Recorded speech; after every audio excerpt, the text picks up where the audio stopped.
returned, they left behind the uncommitted people. People who would be loyal if they knew they could sleep safely through the night. The battle continues. The outcome is in doubt. Military activity, even if it is successful, can be only the smaller part of the answer. The larger part is to protect the peasant. To do this, the South Vietnamese government has one main idea, borrowed from British experience in putting down communist guerrillas in Malaya. It is the strategic village, fortified and protected, pushing out slowly and carefully from ground the government already holds. The strategic village idea was taken to South Vietnam by R.G.K. Thompson, who used to be Minister of Defense in Malaya. It worked very well there, though over a period of years and with a competent government which the British controlled. There was also this. The guerrillas in Malaya were Chinese, easily distinguished from the Malays, and they had no land or sea access to outside communist sources of supply. The Viet Cong do. Now, this access to communist territory, as it happens, could eventually be an advantage to the government. If the Viet Cong want to quit, they can get away. The guerrillas in Malaya fought to the end because they had nowhere to go. That, however, is getting a considerable distance ahead of the story. Strategic villages are only beginning, but I went to one day, Cu Chi, northwest of Saigon. The district chief in whose area it lies, Captain Nguyen Van Binh, showed me around. The most important thing about strategic villages is that they are fenced in and fortified, and they are compulsory. Everybody must be inside at night when the fences are to be floodlighted. Anybody outside is a fair target. Unless the village is a remote one, the villagers must supply the labor and the materials, mostly bamboo and barbed wire, themselves. Local men in civil guard or self-defense units provide the protection. One possible defect in the strategic villages is that they may fence the communists in instead of fencing them out. They're also expensive, and they may give the peasants the idea that they are in some way prisoners of the government. But the South Vietnamese government is convinced that this is the answer to giving the peasant security, the preliminary to winning his allegiance. The United States government is equally convinced, and its forces in South Vietnam give all the help they can.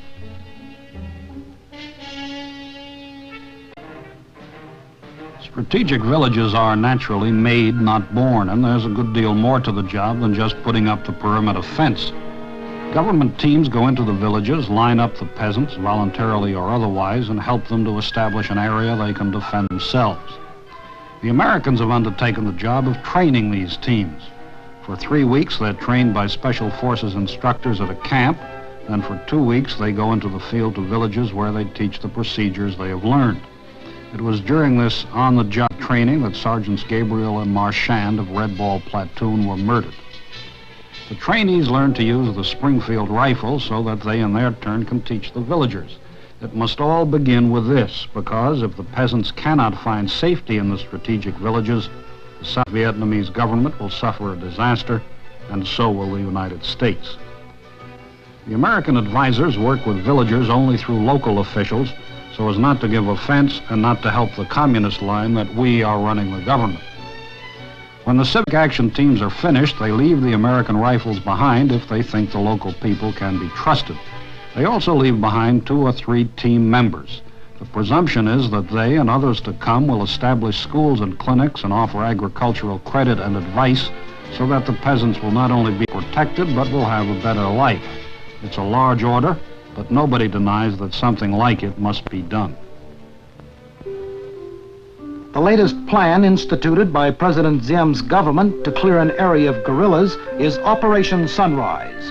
It is bold, ambitious, and violently disruptive to the people involved. In these new sheds 40 miles from Saigon in Bin Dung are over 200 families rounded up by the Army from an area under almost complete communist control. The object? Start a new life safe from guerrillas in a newly built strategic hamlet. It's confided the United States has given this single project $150,000.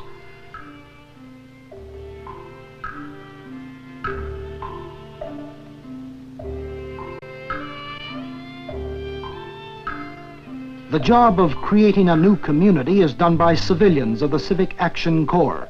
They are to politically indoctrinate, instruct, organize, and assist the villagers for 3 months. then move on to another community. Settlers are given rice by the government, also medical care, a wall, and guards to protect them. Civic Action will build homes out of thatch and bamboo or materials salvaged from the houses abandoned in the relocation.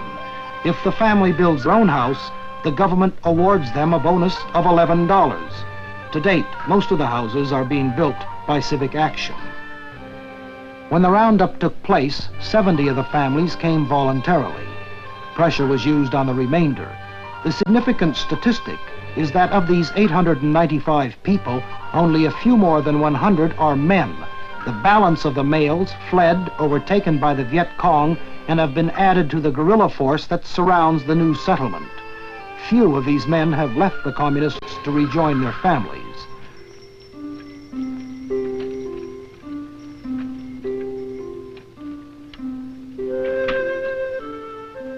Empty houses hurriedly left by these uprooted people bear moot testimony to the gamble in Operation Sunrise. At stake for the government are prestige, military security, and the support of the people. While the Americans may not approve of every aspect, by their economic involvement, they stand to share blame if it fails, if not credit for a success. The new settlers and their missing menfolk will provide the ultimate answer. For the present, they are saying very little.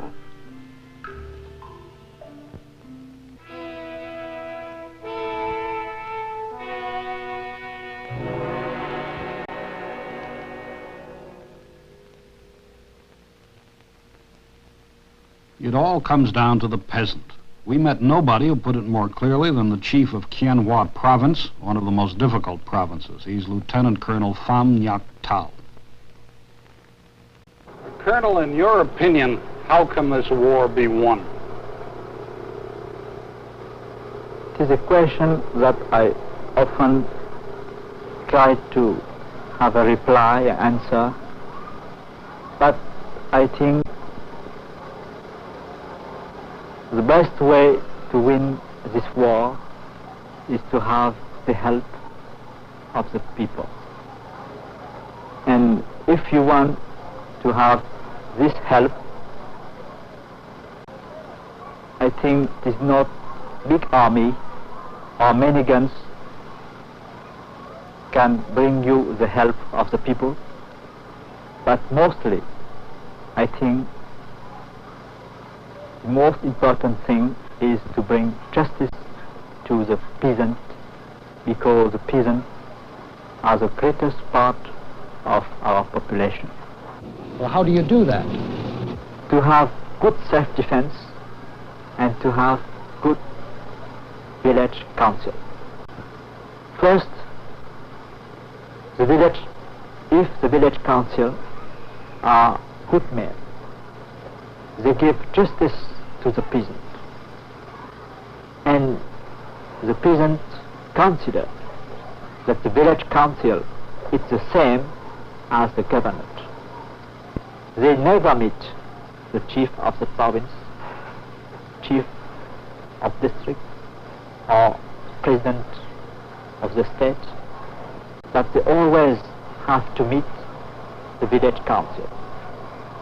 So if the village council give justice to them, they will help the village council and in the same time all the government. And the second thing is the self-defense.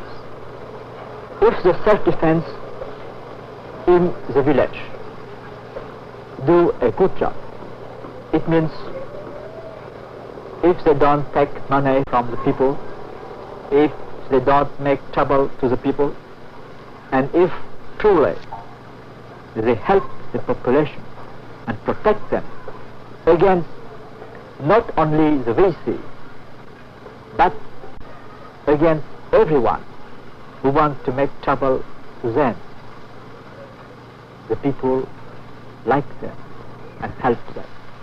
The head of the American mission in South Vietnam is Ambassador Frederick Nolting. I asked him whether he thought the Diem government was winning the people's support. Well, I think that the more that the government can do to reach out to the people, to make its activities known to the people.